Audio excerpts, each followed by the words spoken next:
결혼식 날이었습니다. 면사포 너머로 쏟아지는 조명이 온 세상을 감싸는 듯 했어요.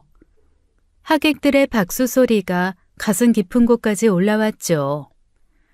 이 사람과 함께라면 평생 행복할 거라 의심조차 하지 않았습니다. 식이 진행되기 전이었어요. 하객들을 맞으시던 시아버지가 어느 순간 자리를 비우셨죠. 한쪽 구석에서 처음 보는 중년 남성과 고개를 맞대고 뭔가 이야기를 나누고 계셨습니다. 남편 쪽 먼 친척이겠거니 싶어 넘겼어요. 축하받는 자리에서 그런 거 신경 쓸 틈이 없었죠. 그리고 식이 끝난 직후였습니다. 하객들이 빠져나가는 틈에서 시아버지가 그 남성에게 두툼한 봉투를 건네셨어요. 축의금을 돌려주시나 하고 멈칫했죠. 그 순간 남자가 봉투를 품 안에 넣다 고개를 돌렸습니다. 저와 눈이 마주쳤어요. 남자는 천천히 입꼬리를 끌어올렸죠. 그 웃음 속에서 이빨이 드러났습니다. 하나같이 시커멓게 썩어 있었어요. 잇몸 사이로 벌어진 검은 이가 빈 굴속 같았죠. 순간 저도 모르게 제 온몸에 소름이 돋았습니다. 등줄기를 누군가의 차가운 손가락이 천천히 훑고 지나가는 느낌이었어요. 여보, 아까 식장에서 아버님이랑 얘기하던 그 남자 있잖아. 누구야? 식 끝나고 아버님께서 봉투도 건네시던데. 봉투? 글쎄, 나도 처음 보는 사람인데. 뭐 아버지 지인 아닐까? 결혼식 날 그렇게 두툼한 봉투를 왜 건네시지? 우리 아버지가 원래 인맥이 넓으시잖아. 사업하시면서 별별 사람 다 만나시는 분이야. 괜히 신경 쓰지 마. 그 사람 이빨이 전부 시커멓게 썩어 있었거든? 눈빛도 이상하고. 솔직히 소름 돋았어. 아이고, 그런 사람도 있지 뭘. 별걸 다 신경 쓰네. 오늘 좋은 날인데 그런 거 잊어버려. 자, 신혼여행 준비나 하자. 남편은 장난스럽게 웃으며 화제를 돌렸습니다. 저도 접으려 했어요. 시아버지 지인이겠거니 그렇게 덮으려 했죠. 하지만 그날 밤이 문제였습니다. 신혼 첫밤, 옆에 남편이 곤히 잠들어 있는데 그 남자의 얼굴이 어둠 속에서 떠올랐어요. 봉투를 품에 넣으며 돌아보던 그 끈적한 눈빛이 천장에 찍혀 있는 것 같았죠. 사람의 직감이란 건 참 묘합니다. 머리로는 아무것도 아니라고 넘기면서도 몸이 먼저 기억하는 것들이 있어요. 행복한 제 그림 위에 누군가 검은 잉크 한 방울을 떨어뜨린 느낌이었죠. 그 얼룩이 좀처럼 사라지질 않았습니다. 신혼여행을 마치고 돌아온 첫 주였어요. 초인종 누르는 소리에 눈을 떴어요. 누구인가 싶어 나가보니 시아버지가 대형 마트 봉지 4개를 들고 서 계셨죠. 냉장고 한번 보자. 아버님, 갑자기 무슨... 시아버지는 대답도 없이 신발을 벗고 곧장 주방으로 가셨습니다. 냉장고 문을 열더니 안에 있던 재료들을 하나하나 꺼내 쓰레기 봉투에 쏟아 넣으셨어요. 제가 직접 골라온 채소, 과일, 고기까지 전부요. 아버님, 그거 제가 어제 장 본 건데요. 왜 버리세요? 아, 이런 걸 사다 먹으면 어떡해? 출처도 모르는 것들을.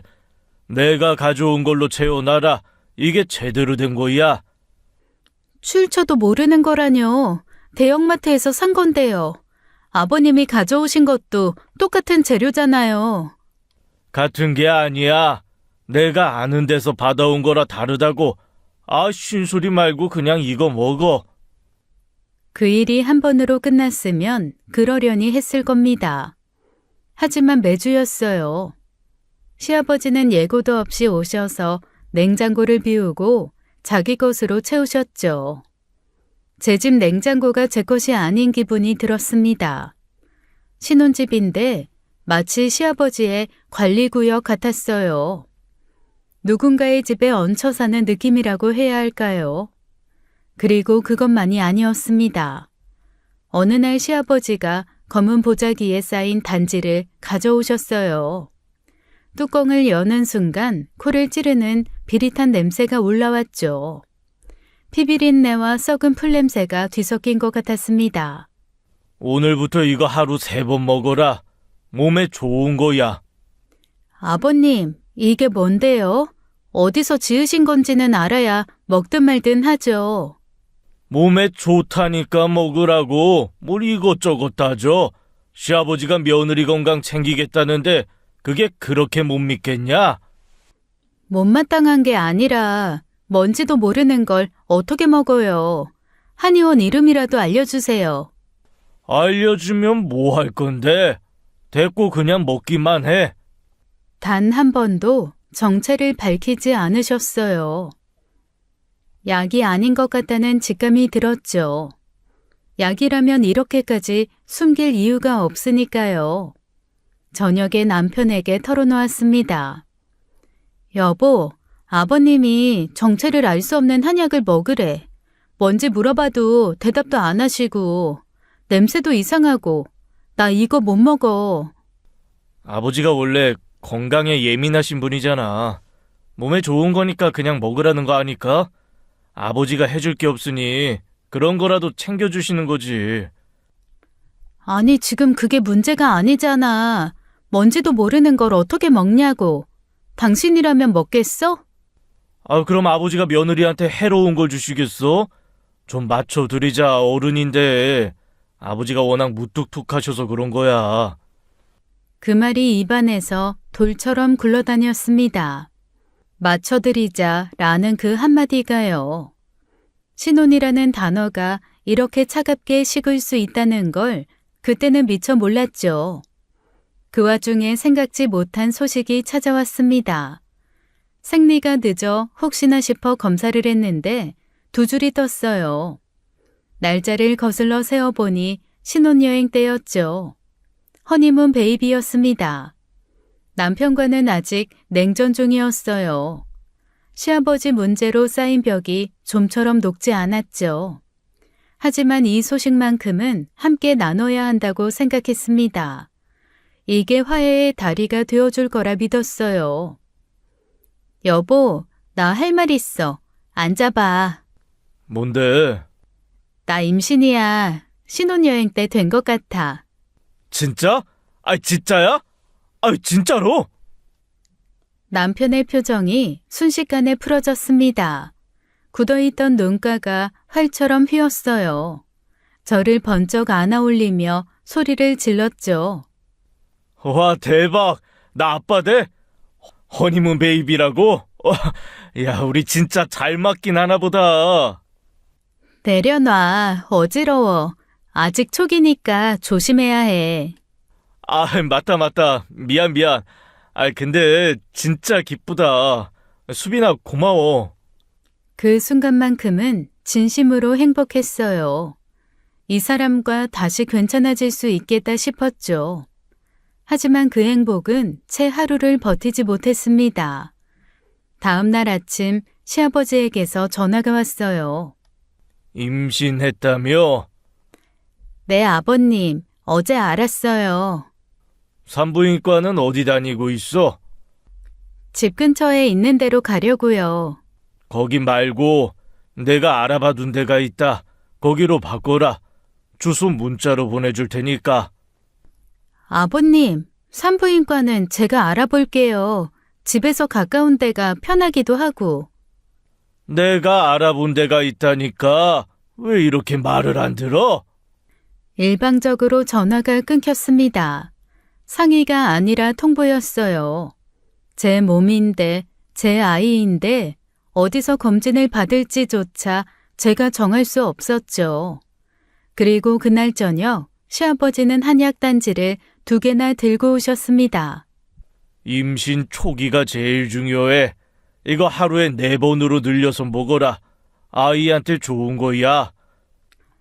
아버님, 임신 중에 정체도 모르는 약을 어떻게 먹어요? 아이한테 무슨 영향이 갈지 모르잖아요. 아내가 내 손주한테 해로운 걸 주겠어? 먹으라면 먹어. 이게 다 손주 위한 거다.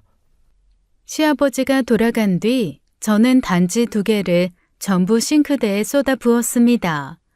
도저히 먹을 수가 없었어요. 역한 건 둘째치고 정체를 모르는 약이었으니까요. 시커먼 액체가 배수구로 빨려 들어가는 걸 보며 속이 시원했어요. 빈단지는 쓰레기 봉투에 넣어 묶어버렸죠. 다음 날 오전이었습니다. 현관 벨소리가 울렸어요. 나가보니 시아버지가 쓰레기 봉투를 들고 서 계셨습니다. 봉투 안에는 제가 버린 빈 단지가 들어있었죠. 이게 얼마짜린데 버려? 쓰레기 봉투에서 이게 나왔다. 내가 정성 들여 구해온 걸 쓰레기통에 쳐넣어? 아버님, 지금 저희 집 쓰레기 봉투를 뒤지신 거예요? 아니, 어떡해. 설마 쓰레기 분리수거장을 다 뒤지셨어요? 그게 중요한 게 아니잖냐? 이걸 왜 버려? 그게 중요한 게 아니라니요. 이게 정상이에요? 아버님, 이건 아무리 아버님이라도 선 넘으신 거예요. 돌아가세요. 뭐? 지금 나한테 내 아들 집에서 나가라고? 이런 버르장머리 없는 것이. 네, 나가세요. 지금 당장 나가주세요. 손이 떨렸습니다. 하지만 물러서면 안 된다는 걸 알았어요. 한번 밀리면 아이가 태어난 뒤에는 되돌릴 수 없을 거라는 직감이 들었죠. 그날 밤 저는 남편 앞에 마주 앉았습니다. 더 이상 미룰 수 없었어요. 이대로 가면 아이가 태어나기 전에 이 결혼 생활이 먼저 무너질 것 같았죠. 나 지금 한계야. 아버님 예고도 없이 와서 냉장고 통째로 갈아엎고 정체도 모를 한약을 억지로 먹이려고 하고 산부인과까지 자기 마음대로 바꾸라고 하고 심지어 우리 집 쓰레기 봉투까지 뒤지셨어. 대체 어떻게 찾으신 건데? 단지 쓰레기를 다 뒤져보신 거야? 여보, 이게 정상이야? 말을 해봐, 어? 내가 왜 한약을 버렸는지 알아? 아무리 여쭤도 무슨 약인지도 말씀 못 하시는데 어떻게 내가 그걸 먹겠어? 안 그래? 아, 참. 난 당신 아내지 아버님 소유물이 아니야. 알겠어? 남편은 끝까지 들었습니다. 한마디도 끊지 않고 다 들었어요. 그래서 기대했죠. 이번엔 다르겠구나. 이번엔 제 편이 되어주겠구나. 수빈아, 아버지가 원래 걱정이 많으신 분이야. 첫 손주잖아. 그러니까 과하게 챙기시는 거지. 나쁜 마음은 아니실 거야. 아이, 좀만 맞춰드리자, 어? 내가 중간에서 잘 이야기할게. 가슴 한가운데를 망치로 내리친 것 같았어요. 같은 말이었습니다. 맞춰드리자. 언제나 그 한마디로 끝이었죠. 이 사람에게 저의 고통은 아버지의 걱정보다 항상 가벼운 것이었습니다. 더 이상 이 집안에서는 답이 없다고 느꼈어요. 저는 친정어머니를 찾아갔죠. 그동안 삼킨 것들을 하나하나 전부 꺼내놓았습니다. 그 영감이 진짜 그랬어? 쓰레기 봉투를 뒤져? 아니, 그 영감 할 일도 참 없다. 며느리 사는 동네까지 와서 그 많은 쓰레기를 뒤져서 너희 집 쓰레기 딱 찾아내고 미친 거 아니니? 참나. 오서방 좀 당장 불러봐. 내가 얘기 좀 해야겠다. 남편이 왔습니다. 어머니는 화를 꾹꾹 누르시며 최대한 부드럽게 말씀하셨어요. 재영아, 내가 너희 부부 사이에 참견하려는 게 아니야. 근데 수빈이가 임신을 했잖아. 수빈이가 얼마나 힘들었으면 여기까지 왔겠어. 자네가 중간에서 좀 잘해줘야지. 자네 아내잖아. 어머니, 저희 집안일인데 이렇게 하나하나 간섭하시면 좀 곤란합니다. 아버지가 좀 과하신 건 저도 아는데 이건 저희가 알아서 할 문제예요. 어머님이 간섭하실 문제가 아니라고요. 간섭? 아니, 내 딸이 울면서 찾아왔는데 이게 간섭이라고? 자네 말투가 왜 그러나? 제가 알아서 한다니까요. 장모님이 나서서 수빈이 편 들어주시니까 수빈이가 이렇게 기가 살아서 자기가 뭘 잘못했는지도 모르잖아요. 저는 그 말을 듣는 순간 속에서 불이 올라왔습니다. 야, 오재영, 너 지금 그 말 진심으로 하는 거야? 뭐가? 아버님이 남의 집 냉장고 갈아엎고 정체도 모르는 이상한 약 국물을 정체 모를 항아리에 담아와서 억지로 먹이려고 하고 남의 집 쓰레기 봉투 뒤지는 건 다 참으라고 말해놓고 우리 엄마가 고작 좋게 말 한마디 한 건 뭐? 간섭이다? 그게 네 기준이냐? 아버님 그 난리법석은 걱정이고 장모님의 이 한마디는 간섭이야? 도대체 그 잣대를 어디서 가져온 거야? 제 아버지 앞에서는 한 번도 선 못 끊는 놈이 우리 엄마한테는 잘도 막말을 하네? 수빈아, 그게 아니라. 똥개도 자기 집에서는 반은 먹고 들어간다고 했어. 근데 감히 우리 집에 와서 나랑 엄마를 모욕해? 용기냐, 객기냐? 남편은 입을 다물었습니다. 그 순간 저는 또렷하게 느꼈죠. 이놈은 제 편이 아니라 남의 편이라는 것을요. 친정에서 돌아온 뒤로 남편과는 같은 집에 살면서도 남처럼 지냈습니다. 밥도 따로, 잠도 따로였어요. 말이 신혼이지 하숙집 두 사람 같았죠. 그러던 어느 날이었습니다. 친구가 임산부 요가 영상을 정리한 파일을 보내왔어요. 용량이 커서 핸드폰으로는 열리지 않았죠. 남편이 출근한 사이 서재방 노트북을 켰습니다. 파일을 다운받고 어디에 저장됐나 폴더를 뒤지던 중이었어요. 다운로드 폴더 안에 낯선 파일명이 눈에 걸렸죠. 후보 최종 정리. 후보라는 단어가 이상하게 걸렸습니다. 남편 회사 서류인가 싶어 지나치려 했어요. 그런데 파일 크기가 너무 작았죠. 업무용 엑셀치고는 어딘가 달랐습니다. 손가락이 저도 모르게 더블 클릭을 했어요. 열은 순간 숨이 멎었죠. 이력서 형식이었습니다. 여자들이었어요. 28에서 32 사이 12명의 여성이 한 줄씩 나란히 정리돼 있었죠. 이름, 나이, 키, 몸무게, 사주, 건강검진 기록, 가족력, 부모의 직업까지. 가축 혈통서가 따로 없었습니다. 그리고 네 번째 줄에 제 이름이 있었어요. 이수빈, 31, 가족력 특이사항 없음, 자궁 건강 양호. 빨간 글씨로 1순위라고 표시돼 있었죠. 옆 칸에는 비고란이 있었습니다. 외모 상, 성격 유순, 순종적 가정 환경이라고 적혀 있었어요. 제가 어떤 사람인지는 하나도 없었죠. 그저 쓸만한 그릇인지를 평가한 것뿐이었습니다. 저녁에 남편이 돌아왔을 때 저는 노트북을 식탁 위에 펼쳐두고 기다렸어요. 이게 뭐야? 그게 이게 뭐냐고. 그건 그냥 아버지가 예전에 뭐? 끝까지 말해봐. 아버지가 장손 낳을 며느리감을 좀 추려서 나한테 건네주신 자료야. 며느리감을 추려? 사주랑 자궁 건강까지 조사해서? 이걸 뭐, 이력서처럼? 아버지가 좀 꼼꼼하신 분이잖아. 그래도 수빈아, 나는 진짜 네가 제일 예뻐서 골랐어. 다른 건 하나도 안 봤다. 그건 당신이 자랑스럽게 생각해도 돼. 뭐랄까, 미스 코리아에서 쥔이 된 거랄까? 자랑스럽게 생각해도 된다라. 12명 중에 제일 예뻐서 골랐으니까. 품평회에서 1등 했으니 영광으로 알라는 소리였어요. 진짜 미친놈인 줄 알았습니다. 왜 사람이 극도로 흥분하면 자기도 모르게 주먹이 나가는지 그때 좀 이해가 되더라고요. 오재영, 너 지금 내가 뭘 느끼고 있는지 진짜 모르는 거야? 왜 그래? 결과적으로 우리 만나서 좋은 거잖아. 과정이 좀 그래도. 과정이 좀 그래도? 과정이 좀 그래도? 미친 새끼 아니야? 이건 결혼이 아니야. 종자 교배 프로젝트지.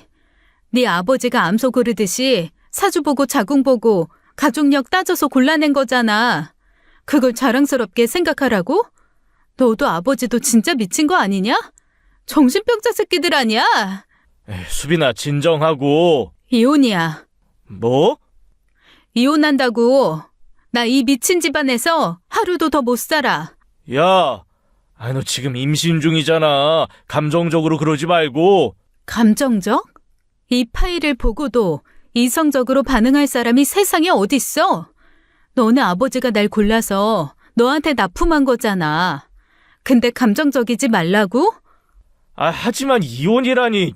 이혼이야? 아니면 사별이야? 둘 중 하나 골라.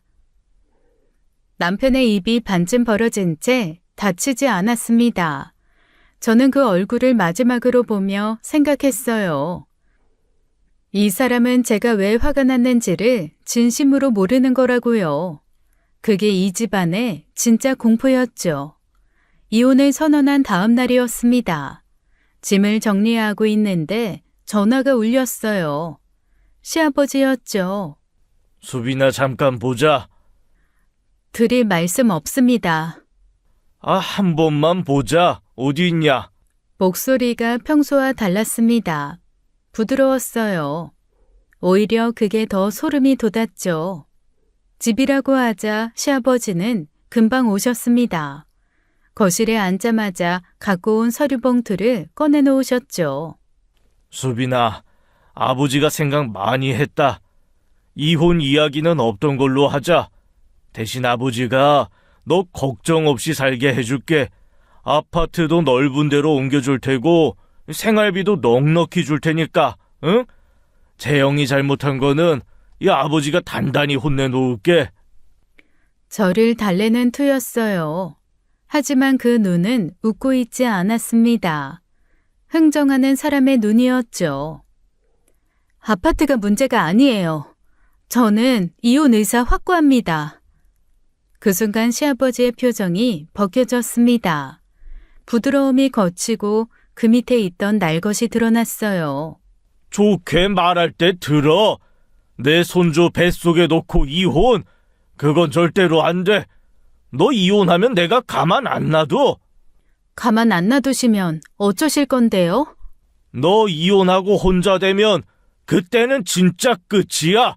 내가 너 잡아다가 콱 창녀촌에 팔아버려도 아무도 너 못 찾아. 알아? 어이가 없었습니다. 아주 대놓고 협박을 하기 시작했어요. 저는 일부러 무서워하는 표정을 지으며 시아버지를 바라보았습니다. 아버지 인맥이 어디까지인 줄 알아? 네가 어디를 도망가도 다 찾아내. 순순히 들어. 이혼 취소하고 여기서 살아. 안 그러면 너 진짜 후회해. 충분했습니다. 저는 표정을 싹 바꾸며 주머니에서 손을 꺼냈어요. 손바닥 위에 녹음기가 올려져 있었죠. 빨간불이 선명하게 빛나고 있었습니다. 아버님, 잘 들었어요. 처음부터 녹음하고 있었어요. 납치, 창녀촌, 다 찾아내겠다. 전부 녹음됐습니다. 이혼 소송에 잘 활용할게요. 감사합니다. 시아버지의 얼굴에서 핏기가 사라졌습니다. 이런 쌍년이. 시아버지가 녹음기를 향해 달려들었어요. 저는 녹음기를 쥔 손을 등 뒤로 감추며 뒷걸음질 쳤습니다. 시아버지의 손이 제 팔을 움켜 잡으려는 순간이었죠. 안방문이 벌컥 열렸습니다. 어르신, 손 치워요. 제 동생한테 손대면 손모가지 분질러집니다. 나이 드셔서 손목 날아가면 붙지도 않아요.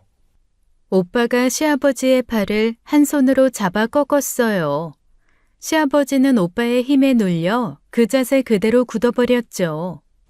이게 다 짜고 한 거야? 짜고 한 건 결혼이죠. 아버님하고 남편이요. 12명 중에 제일 쓸만한 암소 골라놓고 교배시킨 거. 그게 짜고 한 거 아니에요? 저는 그저 제 몸 지키려고 한 겁니다. 오늘부터 이혼소송 본격적으로 들어갑니다. 이 녹음은 변호사한테 바로 넘길 거예요.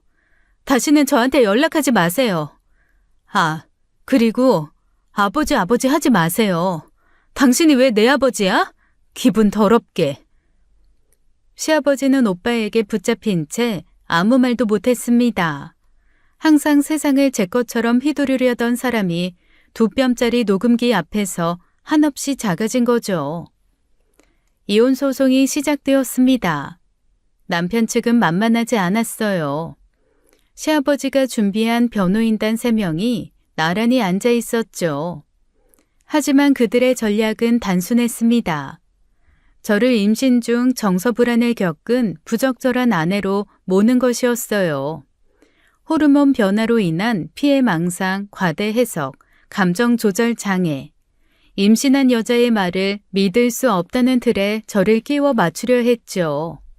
얼마나 여자를 우습게 생각하는지 딱 보이는 대목이었습니다.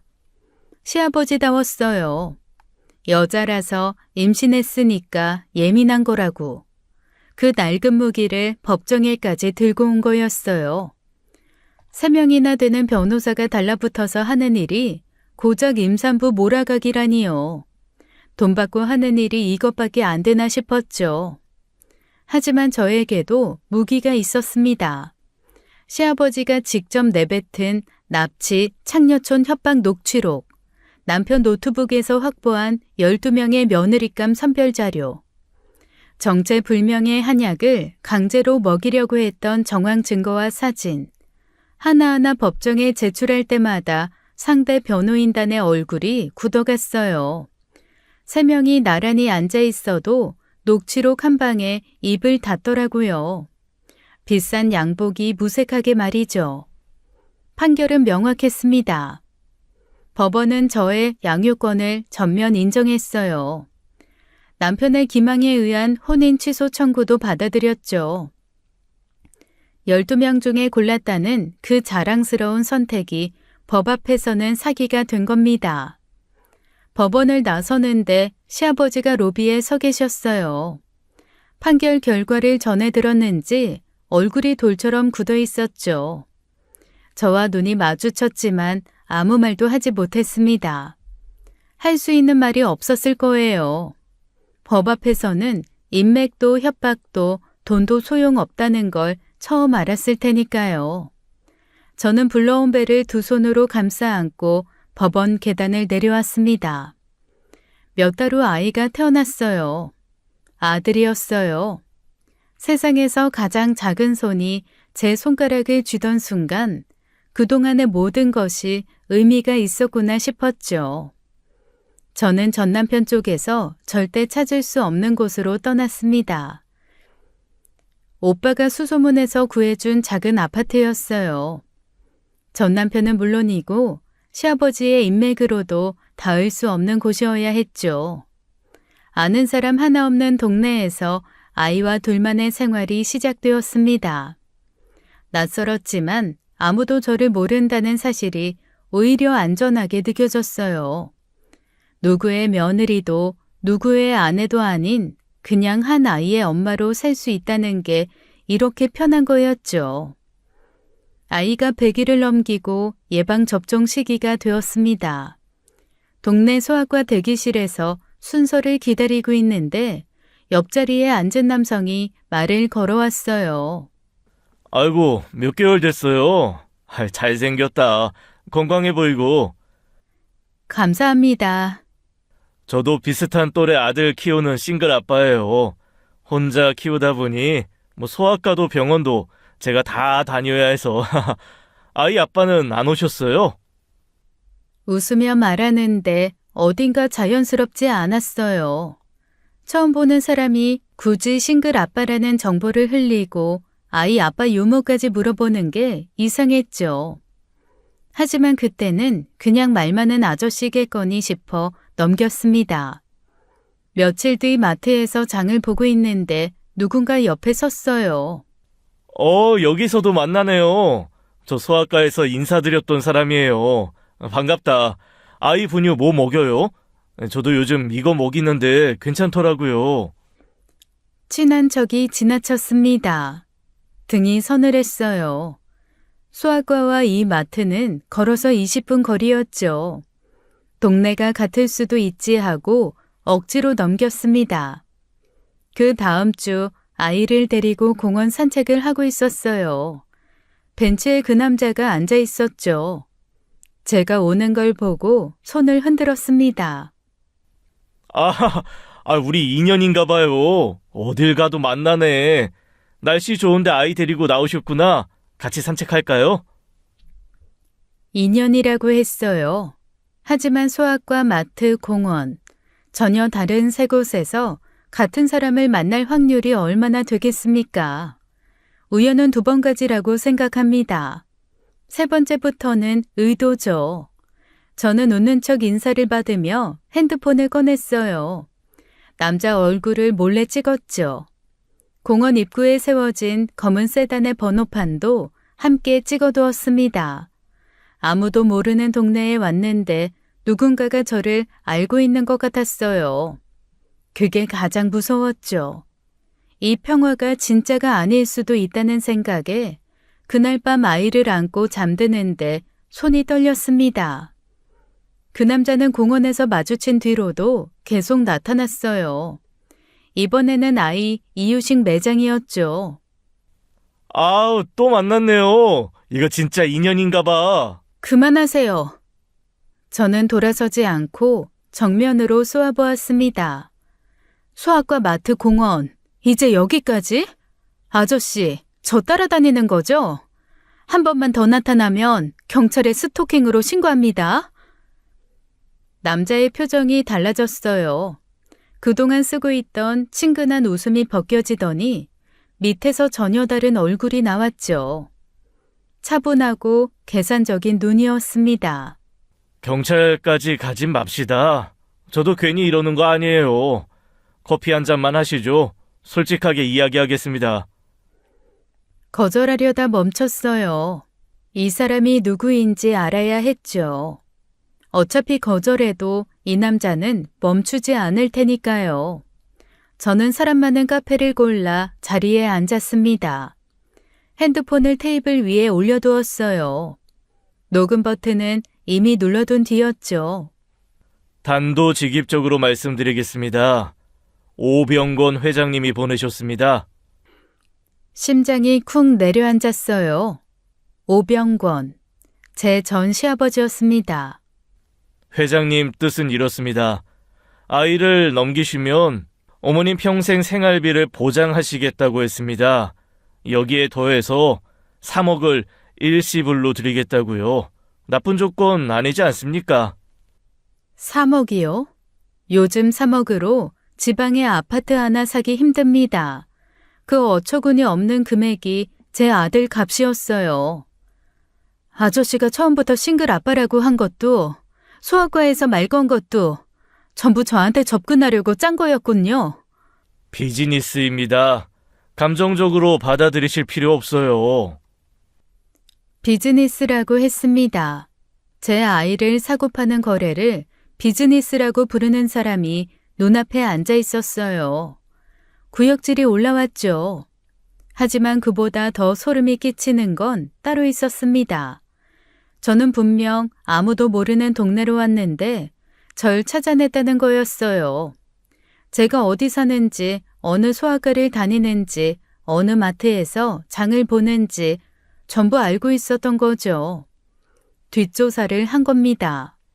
이혼 소송에서 지고도 포기를 안 한 거였어요. 오히려 직접 나서지 못하니까 다른 사람을 보내서 저를 추적한 거죠. 저와 아이의 일상이 전부 감시당하고 있었다는 사실에 온몸에 소름이 돋았습니다.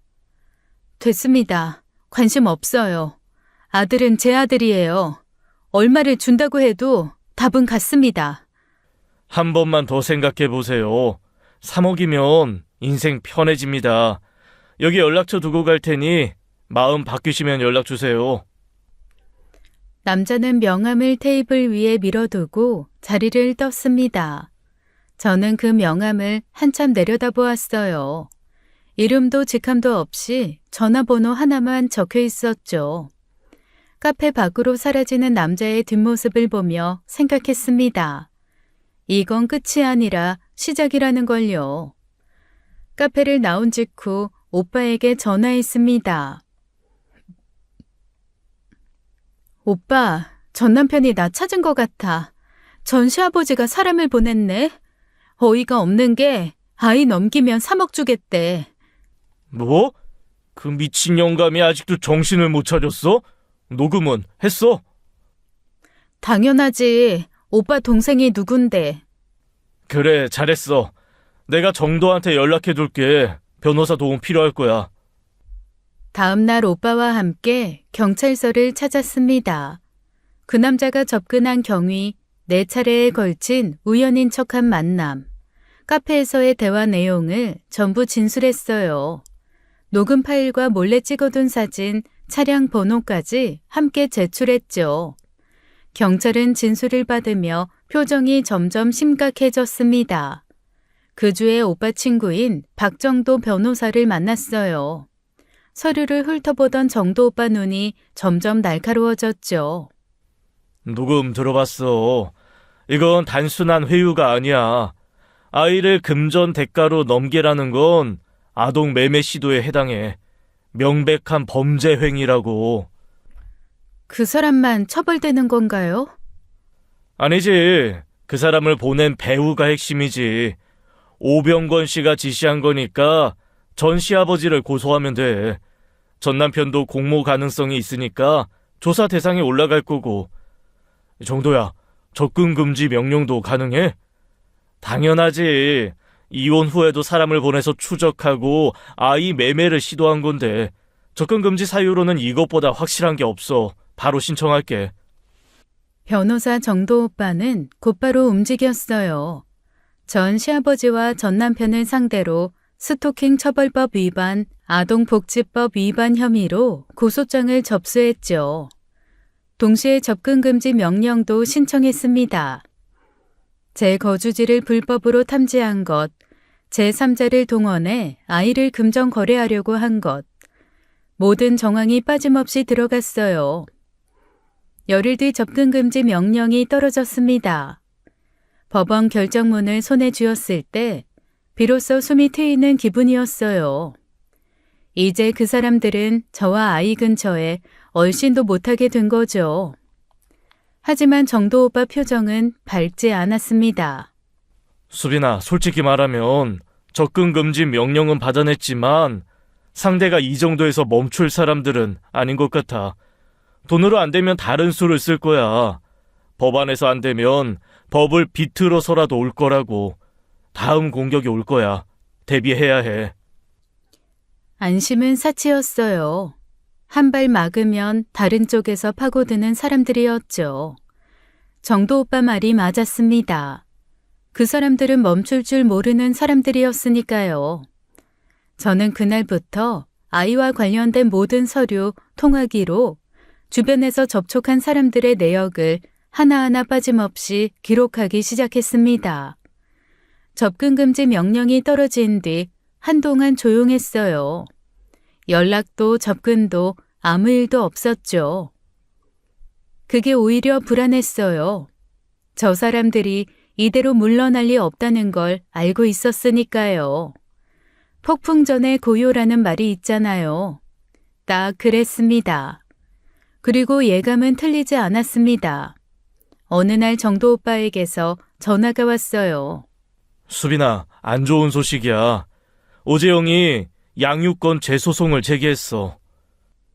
양육권 재소송이요? 전 남편이요? 이미 판결 난 건데 어떡해요? 사정 변경을 이유로 다시 신청한 거야. 그런데 그게 문제가 아니라 내가 법원 쪽 지인한테 들은 건데 이번 소송에 증인이 한 명 채택될 예정이거든. 증인이요? 한회민이라는 사람. 수빈이 너 전 남자친구 맞지? 숨이 멈추는 기분이었어요. 혜민이 오빠 이름이 왜 거기서 나오는 건지 이해가 되지 않았죠. 그 오빠가 왜요? 이혼 소송이랑 아무 상관도 없는 사람인데 저랑 헤어진 지가 몇 년인데 뜬금없이 증인이에요. 그러니까 이상한 거지. 전 남자친구가 이 소송에서 증언을 할 게 뭐가 있겠어. 아무래도 전 남편 쪽에서 위증을 시키려는 것 같아. 위증이요? 무슨 위증을요? 뭐든 시키겠지. 그게 아닌 이상 이 사람이 왜 증인으로 나와? 혹시 한회민 씨가 지금 금전적으로 힘든 상황이야? 네, 원래 형편이 어려운 사람이었어요. 그것 때문에 헤어진 거나 다름없었으니까요. 돈이 궁한 사람한테 거액을 제시하면 흔들릴 수도 있거든. 전 남편 쪽이 그걸 노리고 접근했을 가능성이 높아. 그제야 퍼즐이 맞춰졌습니다. 접근 금지 명령으로 직접 올 수 없으니까 이번엔 법정 안에서 저를 치는 거였어요. 제 과거를 끌어다가 무기로 쓰려는 거죠. 사람을 보내서 안 되니까 사람을 사는 겁니다. 돈으로 브로커를 사고, 돈으로 증인을 사고, 돈으로 아이를 사려고 하고, 이 사람들에게 세상 모든 건 가격표가 붙어 있는 거였어요. 진짜 끝도 없네. 돈이면 다 되는 줄 아나 봐요. 사람도 사고 증인도 사고 그 돈으로 차라리 자기 인성이나 살 것이지. 화나는 거 알아. 근데 수빈아, 감정적으로 대응하면 져. 우리가 먼저 움직여야 해. 어떻게요? 한혜민 씨를 직접 만나봐. 그 사람이 아직 증언 전이니까 수빈이 네가 직접 이야기하면 생각이 달라질 수도 있어. 전화를 끊고 한참을 앉아 있었습니다. 혜민이 오빠 얼굴이 떠올랐어요. 가난이 자기 잘못인 것처럼 늘 움츠러들던 사람이었죠. 제 앞에서 작아지는 게 싫어서 결국 스스로 떠나다시피 한 사람이었습니다. 그 사람이 돈 앞에서 무너졌을 생각을 하니 화가 나기보다 먼저 씁쓸했어요. 하지만 씁쓸해야 할 시간은 없었죠. 지금 중요한 건 감정이 아니라 아이였으니까요. 혜민 오빠에게 연락했습니다. 번호가 바뀌지 않았더라고요. 전화를 받은 혜민 오빠의 목소리는 떨리고 있었어요. 오빠, 나 수빈이야. 만나자. 할 말 있어. 갑자기 왜? 알잖아 왜인지. 만나자. 약속 장소인 카페에 혜민 오빠가 먼저 와 있었습니다. 자리에 앉아 있는 모습이 예전보다 훨씬 마른 것 같았어요. 고개를 제대로 들지 못하더라고요. 저와 눈을 마주치지 않으려는 게 보였죠. 단도직입적으로 물을게. 오빠, 양육권 소송의 증인으로 나온다며? 그게... 오빠가 뭘 증언할 게 있어서 증인으로 나와? 우리 헤어진 지가 몇 년인데 내 결혼 생활이랑 오빠가 무슨 상관이야? 혜민 오빠는 대답하지 못했습니다. 커피잔만 만지작거리고 있었어요. 내가 대신 말해줄까? 오빠 위증하려는 거지? 전 남편한테 돈 받았지? 혜민 오빠의 손이 멈췄어요. 고개를 더 숙였죠. 그 침묵이 대답이었습니다. 오빠, 내 눈 보고 대답해. 받았어, 안 받았어? 수빈아, 나도 이러고 싶어서 이러는 게 아니야. 그럼 뭔데? 왜 이러는 건데? 그때였습니다. 카페 문이 열리며 한 여자분이 들어오셨어요. 혜민 오빠의 어머니 조말순 여사님이었죠. 엄마, 왜 여기서? 혜민 오빠의 얼굴이 하얗게 굳었습니다. 제가 미리 연락을 드려놓았거든요. 어머니 사정을 듣고 가슴이 아팠지만 이 방법밖에 없었어요. 혜민아. 어머니는 아들 맞은편에 앉으셨습니다. 마른 손으로 아들의 손을 잡으셨어요. 엄마가 다 들었다. 혜민아, 엄마 병원비 때문에 그러는 거지? 엄마, 그게... 엄마가 아파서 네가 이런 짓까지 하게 생겼구나. 엄마 마음이 얼마나 아픈 줄 아니? 혜민아, 엄마 병원비 때문에 나쁜 짓 하면 안 돼. 그 돈 받으면 엄마 약이 되는 게 아니라 독이 되는 거야. 엄마 죽어. 차라리 아픈 채로 살지. 내 아들이 거짓말쟁이 되는 건 못 본다. 어머니의 눈에서 눈물이 흘러내렸습니다. 혜민 오빠도 고개를 떨구며 입술을 깨물었죠. 어깨가 미세하게 떨리고 있었어요. 오재영이라는 사람이 찾아왔어. 수빈이 네 전남편 1억을 줄 테니까 결혼 기간 동안 너랑 외도했다고 증언을 해달라고. 나도 알아. 이게 얼마나 미친 짓인지. 근데 엄마 병원비가 밀리고 있는데 눈앞이 캄캄하니까 머리가 안 돌아갔어. 미안하다. 오빠, 수빈아, 미안해. 진짜 미안해. 안 할게. 증언 안 할게. 엄마 앞에서 약속한다. 안 할게. 혜민 오빠는 어머니 손을 꽉 쥐고 고개를 숙였습니다. 어머니는 아들의 머리를 쓰다듬으며 소리 없이 우셨어요. 저는 자리에서 일어나며 마지막으로 한마디만 했죠. 오빠, 고마워. 카페를 나온 뒤 정도 오빠에게 전화했습니다. 혜민이 오빠 어머니의 병원비를 조용히 지원해달라고 부탁했어요. 제가 하는 거라고 말하지 말고요. 정도 오빠는 묻지 않았죠. 알겠다는 한마디뿐이었습니다. 며칠 뒤 정도 오빠에게서 전화가 왔습니다.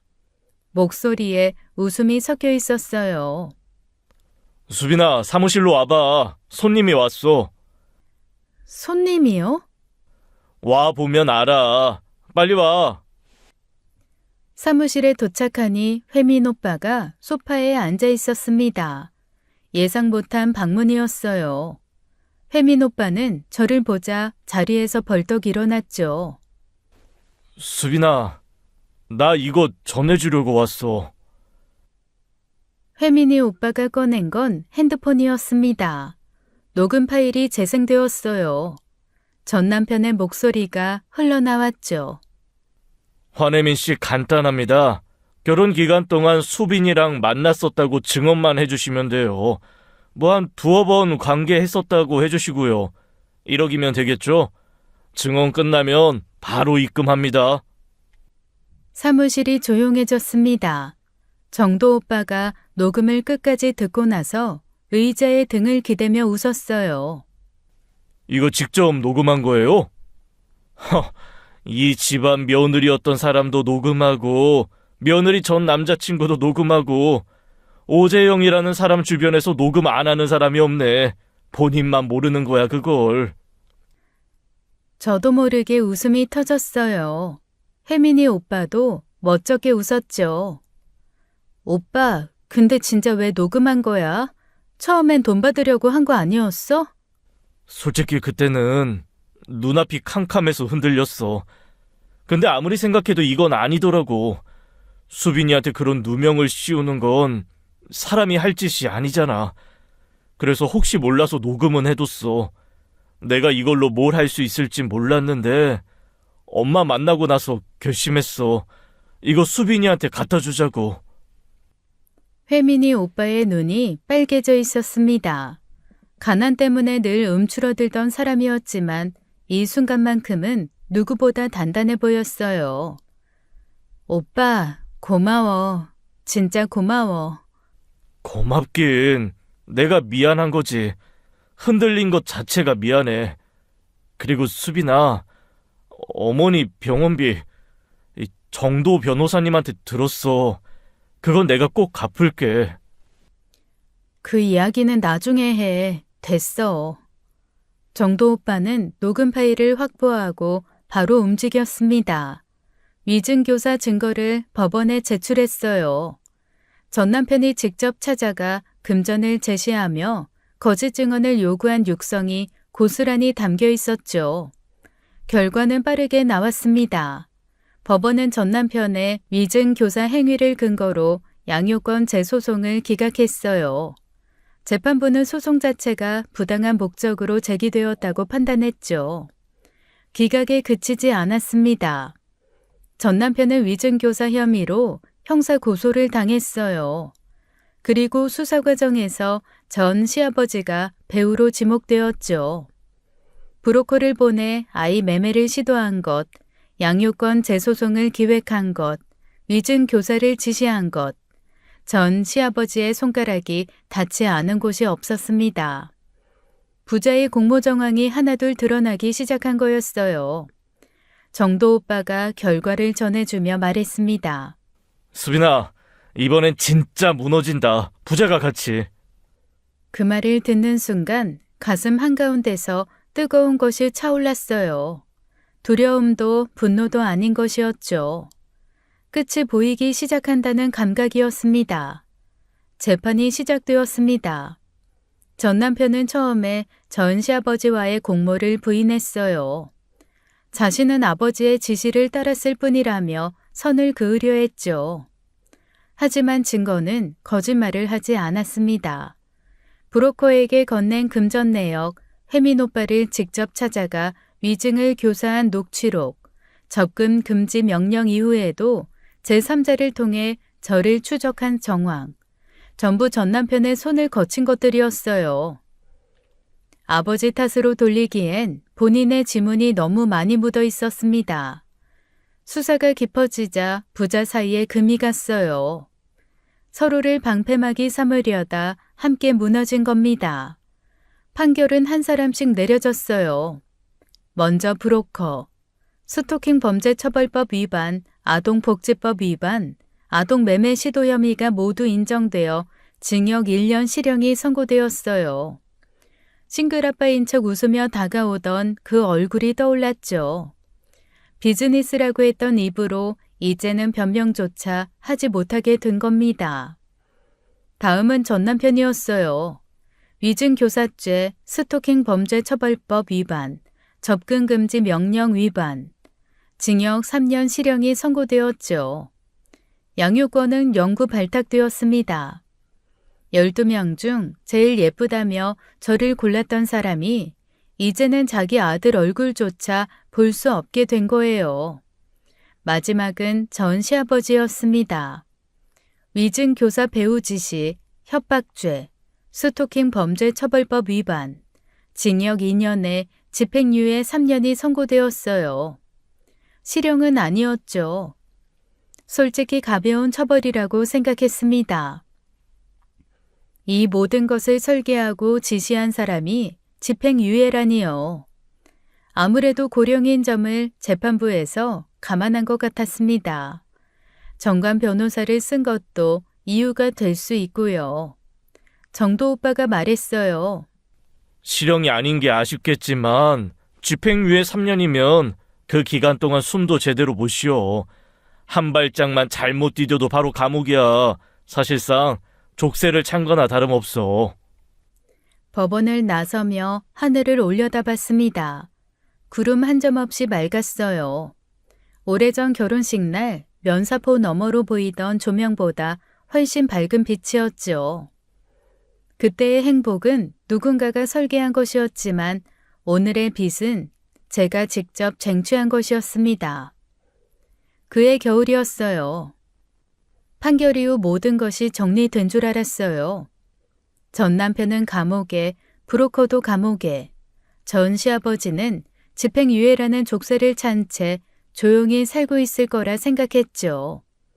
정도 오빠 말대로 한 발짝만 잘못 디뎌도 바로 감옥이니 제 아무리 미친 사람이라도 움직이지 못할 거라 믿었습니다. 그날 밤은 유독 추웠어요. 슈퍼에 들렀다가 집으로 걸어가는 길이었죠. 집에서는 친정엄마와 오빠가 아들과 함께 있었죠.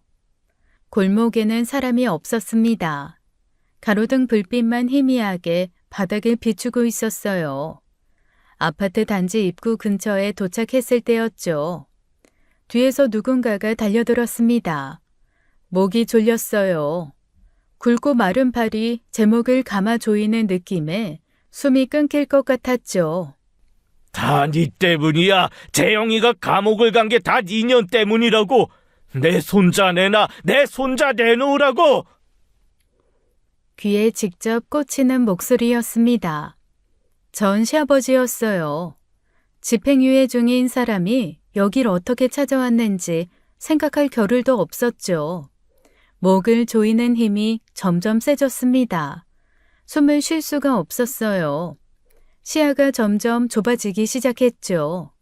저는 있는 힘을 다해 발버둥을 쳤습니다. 팔꿈치로 전 시아버지의 옆구리를 찢고 비명을 질렀어요. 살려주세요! 누구 없어요? 사람 살려! 목이 찢어질 것 같았죠. 전 시아버지의 손톱이 제 목 피부를 파고들었습니다. 장바구니가 바닥에 쏟아졌어요. 과일이 어둠 속으로 대굴대굴 굴러갔죠. 그때였습니다. 전 시아버지의 팔에서 갑자기 힘이 빠졌어요. 조이던 손이 풀리더니 전 시아버지가 한쪽으로 휘청거렸죠. 그러고는 그대로 콘크리트 바닥에 쓰러졌습니다. 입에서 거품이 흘러나왔어요. 한쪽 팔은 뒤틀린 채 떨리고 눈동자가 한쪽으로 돌아가 있었죠. 제 비명소리를 듣고 달려온 행인이 쓰러진 전 시아버지를 보고 기겁하며 119에 신고했습니다. 저는 벽에 기대 주저앉아 있었어요. 목에서 열기가 올라오고 심장이 터질 듯 뛰었죠. 하지만 전 시아버지를 내려다보는 시선은 담담했습니다. 구급차가 왔고 전 시아버지는 병원으로 이송되었어요. 목숨은 건졌죠. 하지만 그뿐이었습니다. 뇌졸중으로 인한 언어장애와 반신마비 판정을 받았어요. 평생 혼자서는 거동도 말도 용변조차 해결할 수 없는 신세가 된 거죠. 세상을 제 것처럼 휘두르던 사람이었습니다. 인맥이 어디까지인 줄 아냐며 협박하던 입이 더 이상 소리를 내지 못하게 되었어요. 납치해서 창녀촌에 팔아버리겠다던 그 손은 숟가락 하나 쥐지 못하게 되었죠. 자기 똥도 못 가리는 신세가 될 줄은 본인도 몰랐을 겁니다. 천벌이라는 게 진짜 있구나 그 생각이 들었어요. 사람이 내리는 벌에는 한계가 있지만 하늘이 내리는 벌에는 빈틈이 없다는 걸 그날 알았죠. 그리고 집 앞 CCTV에서 확보된 폭행 시도 영상은 곧바로 증거로 채택되었습니다. 집행유예 기간 중 범행이었어요. 시아버지의 집행유예는 취소되었죠. 하지만 거동조차 할 수 없는 몸이라 바로 수감되지는 못했습니다. 형 집행정지 상태로 병원에 묶여있게 된 거예요. 감옥이 아니라 병상이 감옥이 된 셈이었죠. 평생 병원과 교도소 사이를 오갈 신세가 된 거예요. 우습죠? 모든 싸움이 끝났습니다. 저는 아이와 함께 조용한 동네에 작은 집에 자리를 잡았어요. 대단한 곳이 아니었죠. 방 2개에 작은 거실, 해가 잘 드는 베란다 하나. 하지만 누구의 눈치도 보지 않아도 되는 곳이었습니다. 현관 비밀번호를 아는 사람은 저와 오빠, 부모님 뿐이었어요. 그것만으로도 충분했죠. 아침에 눈을 뜨면 아이 얼굴이 보이고 밥을 해먹이고 낮잠을 재우고 해가 지면 함께 잠드는 그런 하루가 이렇게 귀한 것인 줄 몰랐습니다. 아무 일도 일어나지 않는 하루가 제 인생에서 가장 좋은 하루였어요. 아이가 처음으로 걸음마를 뗀 날이었죠. 오빠 가족이 놀러와 있었습니다. 아이가 비틀비틀 2발짝을 떼더니 제 무릎 위에 넘어졌어요. 야, 걸었다. 이 녀석 봐. 오빠가 소리를 지르고 새언니가 박수를 치고 조카들이 아이 주위를 빙글빙글 돌았죠. 저는 넘어진 아이를 안아 올리며 웃었습니다. 언제 이렇게 웃어봤나 싶을 만큼 아무것도 섞이지 않은 웃음이었어요. 걱정도 두려움도 눈치도 없는 결혼 이후 처음이었죠. 저녁이 되고 오빠 가족이 돌아가고 아이를 재웠습니다. 작은 숨소리가 방 안을 채웠어요. 저는 거실 창가에 앉아 밖을 내다보았죠. 가로등 불빛이 조용히 골목을 비추고 있었습니다. 예전 같았으면 저 불빛 아래 누가 서 있지는 않을까 살폈을 거예요. 하지만 그날은 그냥 불빛이 예쁘다고 생각했죠. 그게 평범한 거라는 걸 예전에는 몰랐습니다. 지난 시간들이 스쳐 지나갔어요. 결혼식 날의 조명, 시아버지의 그 눈빛, 냉장고를 비우던 손, 비릿한 한약 냄새, 법정의 차가운 공기, 겨울밤 목을 조이던 팔, 전부 지나간 것들이었죠. 그리고 저는 여기 있었습니다. 끝까지 버텨냈어요. 긴 숨을 한 번 내쉬었습니다. 가슴속에 웅크리고 있던 무언가가 함께 빠져나가는 기분이었어요. 내일 아침에는 아이와 동네 공원을 산책해야겠다고 생각했죠. 특별한 이유는 없었습니다. 그냥 날씨가 좋을 것 같아서요. 저는 오랜만에 아무런 불안 없이 이불을 덮었습니다. 잠이 올 것 같았죠. 지금까지 사연 읽어주는 남녀였습니다. 끝까지 시청해주신 여러분 감사드리며 저희는 다음 사연으로 돌아올게요. 감사합니다.